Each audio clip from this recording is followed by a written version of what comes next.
Hi friends, তোমরা সব কেমন আছো? আশা করি সবাই ভালো আছো।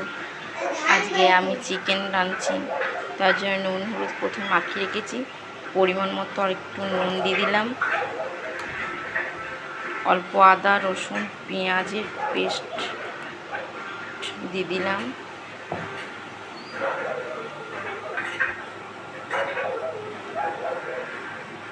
জিরে ধনে গুঁড়ো দিয়ে দিলাম, অল্প তেল দিয়ে দিলাম, পেঁয়াজ পেস্ট আছে তার সত্ত্বে একটু পেঁয়াজ কুচিয়ে দিয়ে দিলাম। এবার এটা ভালো করে মেখে নিতে হবে।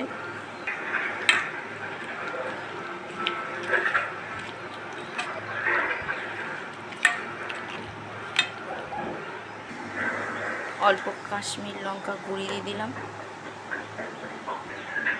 একটু হলুদ লাগ তো দিয়ে দিয়েছি। তো ভালো করে সব মিশ্রণগুলোকে মাখিয়ে নেব।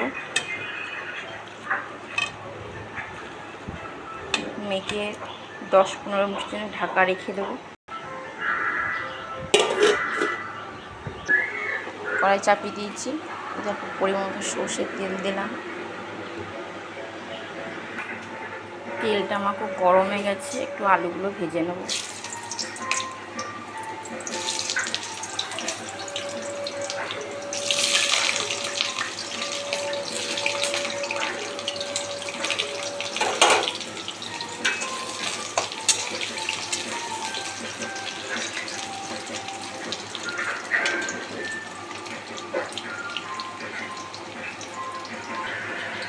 আলুটা অনেকটাই ভাজা হয়ে গেছে, আর হালকা ভেজে নেব।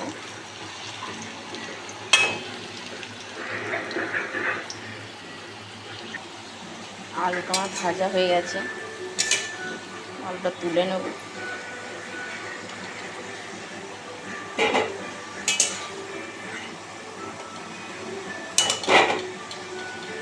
এই তেলেতেই দিয়ে দেবো গোটা জিরে ফোড়নের জন্য।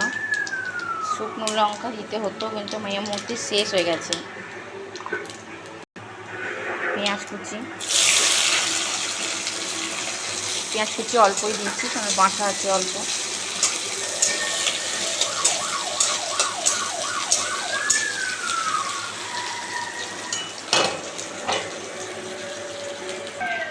পেঁয়াজটা হালকা ভেজে নিলাম, এরপর যে মাখা চিকেনটা ছিল সেটা দিয়ে দিলাম।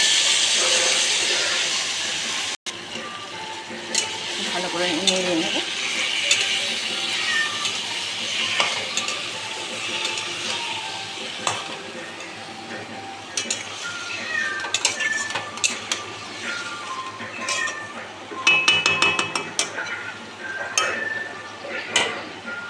একটু মশলা মাখানো হালকা জল দিয়ে দেবো।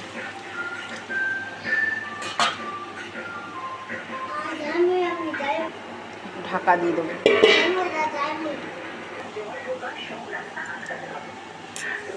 কিছুক্ষণ পর ঢাকাটা খুলব। কতটা জল বেরিয়েছে আরো।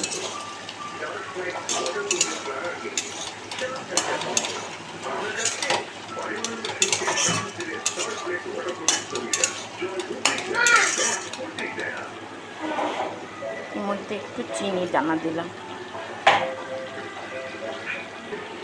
ঢাকা দিয়ে দিলাম। ঢাকাটা খুলে এবার এই দেখুন কতটা তেল বেরিয়েছে। এই দেখুন ঝোলটা অনেকটা মরে গেছে। আর দেখুন, এই দেখো কতটা ঝোল মরে গেছে। কষানো পালা এবার আর ঢাকা দেবো না।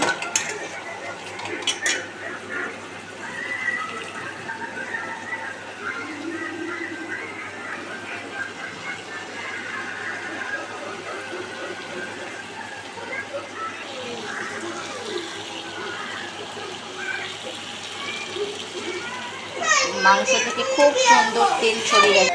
দেখুন খুব সুন্দরভাবে কষানো হয়ে গেছে, তেল ছেড়ে গেছে। আলু, আচ্ছা লঙ্কা আর একটু সামান্য জল ভালো করে কষিয়ে নেব।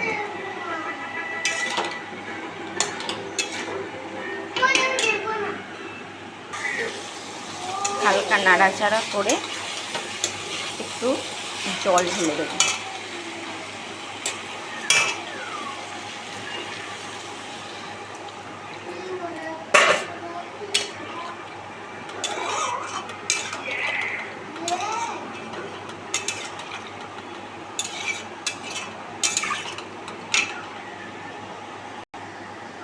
এই দেখো জল ঢেলে দেওয়ার পরে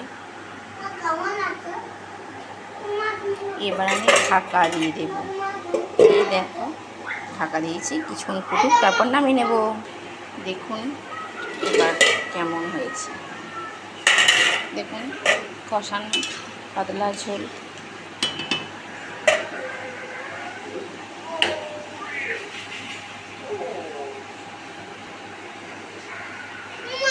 ভালো লাগলে প্লিজ লাইক করে দেবেন।